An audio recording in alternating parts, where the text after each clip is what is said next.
Vamos lá. Existem músculos nesse globo ocular, que tracionam esse globo ocular para todos os lados, tá? E depois a gente fala dos problemas desses músculos aqui. E aí, o que vocês têm que saber é que como todos os músculos, eles têm contração voluntária, pelo menos esses aqui, tá? E a gente precisa saber que os músculos são esses. Existem 4 músculos que eu chamo de reto, músculo reto do olho, só que o de cima eu chamo de músculo reto superior, o de baixo eu chamo de músculo reto inferior, desse lado eu chamo de músculo reto medial, porque está medialmente, lógico, e desse lado aqui eu tenho o músculo reto lateral, tá? Todos esses 4 músculos, eles formam a parte dos músculos que eu chamo de retos, tá? E aí, em contrapartida, existem 2 músculos, esse aqui que vem de cima, que é o oblíquo superior, e o outro que vem aqui de baixo, que é o oblíquo inferior. Qual que é a função desses músculos? Movimentar os olhos para todos os lados quando você quer ver numa visão mais ampla, 180 graus, por exemplo, tá?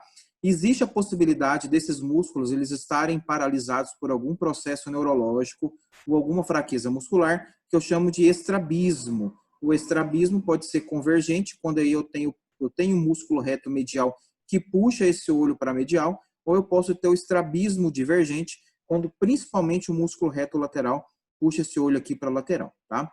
Então, o que você pode fazer nesse estrabismo? Existem alguns procedimentos cirúrgicos, mas dá também para fazer uma aplicação de Botox para conseguir acessar, diminuir a contração desse músculo. Olha o músculo, então, oblíquo superior visto de cima. Existe uma estruturazinha aqui no osso que eu chamo de tróclea. Aqui tinha um osso aqui que eu tirei, né? Essa estrutura é a tróclea, que eu vou mostrar nessa outra imagem aqui. Então, eu vou compartilhar com vocês agora a minha tela toda, ao invés só do aplicativo, porque aí vocês conseguem ver aqui na imagem do Néter, no Atlas do Néter, esses músculos. Eu tenho um músculo que levanta só a pálpebra, e o músculo levantador da pálpebra superior, tá? Eu tenho o músculo reto superior, como eu disse. Abaixo do nervo óptico, eu tenho o músculo reto inferior. Eu tenho os retos lateral e medial. O medial ele está abaixo do oblíquo, então mesmo que você não veja a caixa craniana, você consegue visualizar o reto, saber que olho que é, se é o direito ou o esquerdo, por causa justamente desse músculo reto medial. Se o oblíquo estiver acima, o oblíquo superior, esse olho é o lado direito. Então, por quê? O oblíquo superior é medial, o oblíquo inferior é lateral, tá? Um prolongamento desse olho aqui para dentro da caixa craniana é o nervo óptico ou segundo par de nervo craniano, tá? Então, eu vou voltar aqui para explicar algumas coisas aqui. Essa estrutura do olho, eu vou mostrar lá no aplicativo, tá? É um corte transversal em que mostra aqui todas as minhas camadas do olho, tá? Então, voltando ao aplicativo, eu vou colocar aqui para vocês as partes do olho, assim que ele abrir aqui. E as partes do olho, então, esse é o olho, ó. Esse é o olho propriamente dito.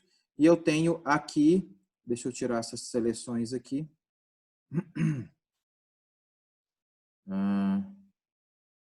Peraí. Aí. Essa parte aqui é o olho propriamente dito, com todas as suas camadas. Eu vou tirar essas seleções aqui e vou explicar algumas coisas, tá? Então, olha só. Existe uma camada do olho. O olho pode ser dividido em 3 camadas, principalmente, tá? A primeira camada, ela faz parte de uma camada mais externa. Essa camada mais externa é uma camada fibrosa, que ela é formada principalmente pela esclera. Então, vou tirar só desmarcar isso aqui. Esse aqui é a esclera. A esclera, ela envolve todo o olho, vocês vão ver depois, tá? Ela envolve todo o olho, que é aquela parte esbranquiçada do seu olho. Se vocês lembram lá da parte de sistema nervoso, lá da parte de olfato, existe a lâmina cribriforme do osso etimoide. Aqui, nessa região, é a região que penetra na esclera, o nervo óptico. Então, essa região aqui, a região da esclera, eu chamo de lâmina cribriforme da esclera. Olha a lâmina cribriforme da esclera. É justamente a área em que o nervo óptico entra para dentro da esclera. Então, essa região da esclera aqui, em que o nervo óptico entra, assim como os nervos olfatórios entrava lá na lâmina cribriforme lâmina cribriforme do osso etimoide, aqui o nervo óptico entra na lâmina cribriforme da esclera, tá? Então, o nervo óptico entra aqui, e se você olhar por trás, você vai ver somente essa parte aqui, que é a fibra zonular, tá? A fibra zonular é a projeção dessa parte lá por dentro. Daqui a pouco a gente chega lá. Tá, beleza. Então, essa parte mais externa é feita pela esclera, que é uma primeira camada fibrosa, e essa parte aqui, que é a junção da córnea e da esclera. Então, a junção da córnea e da esclera forma a parte mais externa, que é a parte fibrosa desse olho, tá? E aí, eu tenho aqui depois, daqui a pouco eu passo para você aí, Nathan. E aí, depois dessa parte aqui da esclera e da córnea, eu tenho uma segunda camada que eu chamo de camada vascular, que ela é feita principalmente por essa camada aqui, que é a corióide, está a segunda camada abaixo da esclera, pelo corpo ciliar, por essa parte aqui, pela íris. Então, todas essas estruturas aqui em azul me formam a segunda camada, que é a camada vascular ou camada média. Lembra que a primeira camada é a esclera e a córnea. Então, aqui eu tenho a corióide, o corpo ciliar e a íris, me formando a segunda camada, que é a camada a camada média ou camada vascular, tá? Por que a camada vascular? Porque dentro dessa esclera eu tenho algumas estruturas, alguns vasos que eles fazem tanto a vascularização quanto a drenagem desse olho. Eu vou mostrar para vocês aqui, que é justamente... deixa eu olhar aqui, achar a imagem. Ela faz tanto essa parte vascular, parte de drenagem aqui, essa aqui, ó. Então, olha só. Aqui é a esclera, essa parte mais superficial, mais externa. E o que foi retirado aqui, que você está vendo os vasos entrando, é a própria corióide, tá? Então, eu tenho uns vasos mais superficiais, que é a veia oftálmica superior e a veia oftálmica inferior. A veia oftálmica, ela lança para dentro da corióide uma veia que eu chamo de veia vorticosa. E essa veia vorticosa, ela sofre uma expansão, ela sofre um abaulamento, na verdade, que eu chamo de bulbo, tá? Então, essa veia vorticosa, ela forma esse bulbinho aqui, o bulbo da veia vorticosa. Todos os ramos do bulbo para frente, eu chamo de tributárias anterior da veia vorticosa. Todos os ramos da tributária do bulbo para trás, eu chamo de tributárias posteriores da veia vorticosa, tá? Então, um derrame, por exemplo, nessa região, vai comprometer, por exemplo, um bloqueio na artéria, na veia oftálmica superior, vai interromper a drenagem de todo esse olho aqui, tá? E aí, existem algumas coisas que a gente precisa comentar, inclusive aqui ainda falando de esclera, é que entre a esclera e a íris, entre essas duas regiões, se você notar aqui, ó, existe um espaço. Esse espaço aqui eu chamo de câmara anterior do bulbo do olho. Vamos voltar na imagem. Então, a câmara anterior do bulbo do olho é justamente o espaço entre aqui, ó. Deixa eu baixar a imagem para vocês. É justamente o espaço entre a córnea e a íris, tá? Então, essa parte aqui é a câmara anterior do olho. E entre a íris e a lente, ou cristalino, antigo cristalino, eu tenho a câmara posterior do olho. Qual que é a implicação clínica disso? Na câmara posterior do olho, esses corpos ciliares, o corpo ciliar e o músculo ciliar, são responsáveis pela produção do líquor ou do humor aquoso, tá?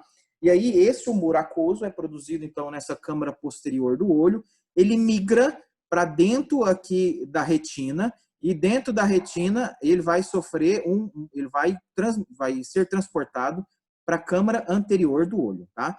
Então, esse processo de saída da câmara posterior e entrada na câmara anterior, ele acontece naturalmente. O problema é que, nessa câmara anterior, existem algumas estruturas, tá? Que fazem parte do seio venoso da esclera, e essas estruturas são retículos trabeculares. Então, existem os retículos trabeculares aqui, no seio venoso da esclera. Olha o seio venoso da esclera aqui, ó. Seio venoso da esclera. Então, quem vai fazer a drenagem de todo esse líquor, desse humor aquoso, dessa câmara anterior do olho, é justamente o seio venoso da esclera ou canal de Schlemm, tá? Então, dentro desse seio venoso, existem os retículos trabeculares. O que eu estou falando agora? Eu estou falando do glaucoma. O glaucoma é justamente o aumento da pressão dentro da câmara anterior do olho por falta de drenagem desse humor aquoso nesse seio venoso da esclera. Então, eu tenho a córnea, junto com a esclera, a gente viu que é uma camada mais externa, que é fibrosa. Eu tenho uma camada média, que é uma camada formada pelo corióide, que é essa estrutura rosinha aqui de fora, tá? O corpo ciliar e a íris. E eu tenho uma camada mais interna, que é a camada fotossensível do meu olho, que eu falo que é a parte óptica da retina ou simplesmente retina, tá? Esse corpo vítreo, eu vou mostrar ele aqui no aplicativo, olha só. Esse corpo vítreo é toda essa estrutura, essa bola, tá? Que envolve toda a parte por dentro aqui. Quando eu retiro esse corpo vítreo, eu vejo aqui por dentro os músculos ciliares e corpos ciliares, tá? O que eu quero que vocês visualizem aqui, eu vou até voltar tudo isso aqui de novo para que eu consiga mostrar, porque dissecou tudo. Não é isso. Deixa eu voltar aqui. Só um minutinho que eu vou colocar no olho aqui de novo, tá? Tem hora que trava, é tanta coisa aqui aberta, gente.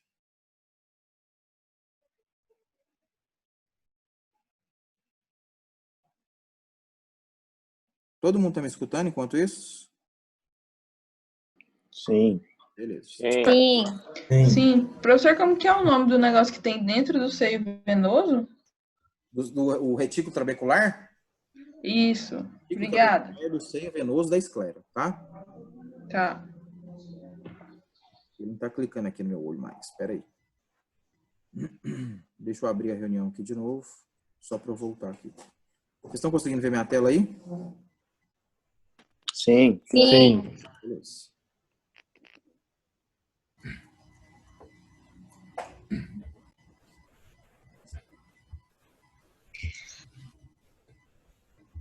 Saiu do olho, esse negócio aqui também não sai. Professor, como que chama o negócio que drena o humor aquoso? Eu esqueci, alguma coisa de Shane. Canal Tilem. Canal, isso aí. Se eu por acaso tiver uma obstrução disso aí, eu também vou ter um glaucoma? Pode ter, porque é ele que vai drenar, né? Aham. Eu vou ter que fechar isso aqui e abrir de novo. Peraí. Natan, você ia perguntar alguma coisa? Aquela hora você levantou a mão?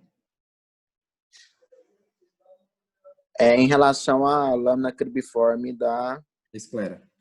esclera, é o orifício ou é a estrutura? Não, é uma região da esclera. É no momento em que a esclera ela sofre uma entrada do nervo óptico. Lembra do osso etimoide? Não tinha lá os perfuradinhos do osso etimoide? Sim, sim. Dos nervos. Isso, exatamente. O osso etimoide era a estrutura, que era o osso etimoide. Agora, que região era aquela do osso etimoide? A lâmina cribriforme, entendeu? Entendido. Então, olha só, voltando aqui, ó. Aí eu vou tirar isso, deixa eu continuar o compartilhamento aqui.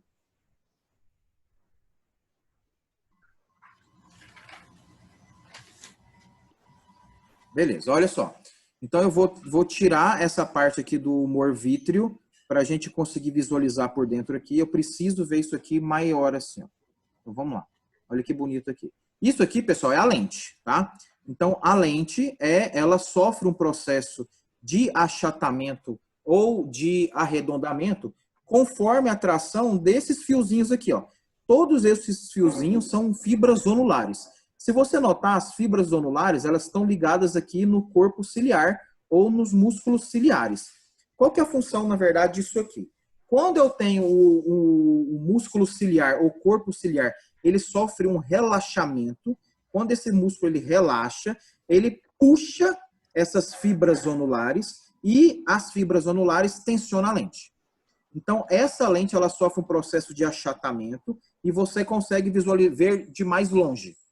Quando esses músculos ciliares eles sofrem um processo de contração, acontece um relaxamento dessas fibras zonulares e aí a lente que estava achatada, ela volta a um processo de arredondamento.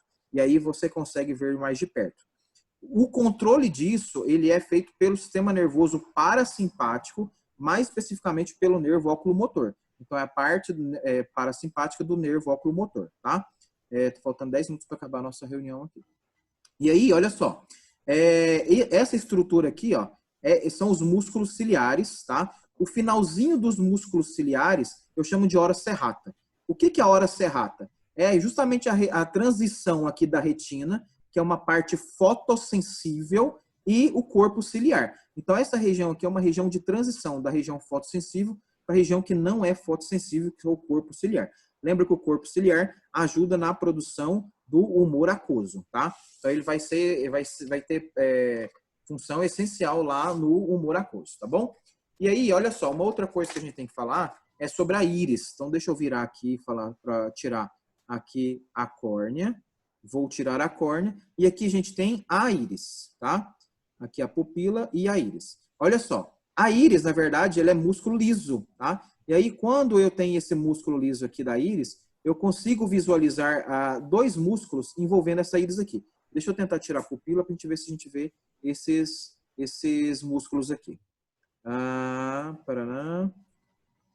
Olha aqui, ó. Então, esses aqui são os músculos da íris, tá? Eu tenho os músculos que eu chamo de esfíncter. Então, esse esfíncter aqui, ele faz a contração da pupila. A pupila se fecha quando ele se contrai. E eu tenho o músculo dilatador da pupila, que ao se contrair pelo sentido das fibras, ele abre a pupila, tá? Então, os dois, nenhum deles é processo de relaxamento. Um faz a contração da pupila e o outro faz a dilatação da pupila por contração muscular, tá? Muita gente erra isso em hora de prova. Então, isso aqui é contração do músculo esfíncter da pupila, tá? Que ele faz a contração da pupila e fecha a pupila, quando ele contrai. Olha o sentido da fibra, é circular, por isso é chamado de esfíncter. Agora, esse músculo aqui, ele é o músculo dilatador da pupila, porque o sentido das fibras deles estão para fora, e aí quando ele faz esse processo de contração, ele faz a abertura da pupila, e aí eu consigo visualizar melhor o ambiente. Quem tem olho mais fotossensível sabe que a pupila ela sofre um processo de dilatação e de contração, de fechamento muito maior quando você está em contato com a luz, tá? Então, quando você entra num ambiente muito escuro, a pupila ela tende a dilatar para que entre mais luz, e quando você está num ambiente super luminoso, hiperluminado, essa pupila ela faz a contração para que não entre muita luz e não te prejudique a visão, tá? Quem faz esse processo são esses dois músculos, o músculo esfíncter da pupila e o músculo dilatador da pupila, tá? Vou tirar todas essas estruturas aqui para a gente conseguir mostrar para vocês aqui a parte lá de trás da retina, tá? Então, quando eu seleciono tudo isso aqui, eu consigo ver a parte posterior da retina. Vou tirar a lente, vou tirar as fibras zonulares. Lembra que as fibras zonulares, elas têm função lá de aumentar, de fazer a dilatação também. Olha só, eu vou criar aqui, ó, uma cruz e vou dividir isso aqui em quadrantes. Eu estou mostrando a retina lá por trás, ó, tá? Então, quando eu mostro... Deixa eu tentar tirar essas zonas zonulares aqui também, beleza. Olha só, vou tirar isso também, que é o canal hilaoide. Olha só, aqui. E aí eu vou traçar uma reta, tá? Uma cruz aqui no meio, e eu vou ter dois quadrantes em cima e dois quadrantes embaixo. Esses quadrantes superiores, a gente consegue visualizar aqui nessa imagem, representam as arteríolas e as vênulas temporais e nasais. Olha só. Então, aquela mesma imagem, e aí eu tenho aqui, do lado de cá, todas as arteríolas ou vênulas, tá? Elas são temporais, porque provavelmente esse olho aqui é o direito, e do lado de cá, as arteríolas e vênulas nasais. Nasais porque está do lado do nariz, e temporais porque está do lado do osso temporal, tá? Então, por isso, essa é a diferenciação aí, tá? Qual que é a diferença da catarata e do glaucoma? O glaucoma, na verdade, é o aumento da resistência da saída do humor aquoso. O humor aquoso, ele deixa de sair por causa daquela falta de drenagem lá, tá? Agora, a catarata, na verdade, é a opacidade da lente. A lente fica opaca e aí ela não consegue mais ter o mesmo processo de entrada de luz lá. Olha as fibras zonulares aqui, ó. As fibras zonulares é que fazem o achatamento ou arredondamento dessa lente aqui, para você conseguir ver mais longe ou mais perto, tá? E aí, só para finalizar, eu queria mostrar para vocês aqui como que acontece a transmissão desse sinal, dessa luz que acabou de entrar no nervo óptico e aqui, ó. Isso aqui, na verdade, como é realizada a transposição da sua imagem, tá? A gente consegue, na verdade, só visualizar ter uma visão bidimensional de cada olho. Então, tem aqui o olho direito, o olho esquerdo, e eu tenho uma imagem bidimensional de cada um dos olhos. Essa imagem ela é transposta no fundo do olho de forma cruzada. O que está do lado direito vem para o lado esquerdo, o que está do lado esquerdo vem para o lado direito, o que está de baixo vem para cima, o que está de cima vem para baixo. é uma imagem distorcida, toda invertida, distorcida não, na verdade, toda invertida no fundo do olho, e que isso caminha para o nervo óptico. O nervo óptico, por si só, ele faz um cruzamento no quiasma óptico. Olha o erro de muita gente aqui, ó. O quiasma óptico, ele não tem o cruzamento de todas as vias do nervo óptico. Só os feixes mediais desses nervos ópticos é que sofre uma convergência para o outro lado ou lado contralateral. Os laterais, as fibras laterais, elas continuam ipsilaterais, tá? Ipsilaterais significa que é do mesmo lado. Então, olha só, a fibra medial desse nervo óptico do lado direito passou para o lado esquerdo e vice-versa, do esquerdo para o direito. Apenas as fibras mediais.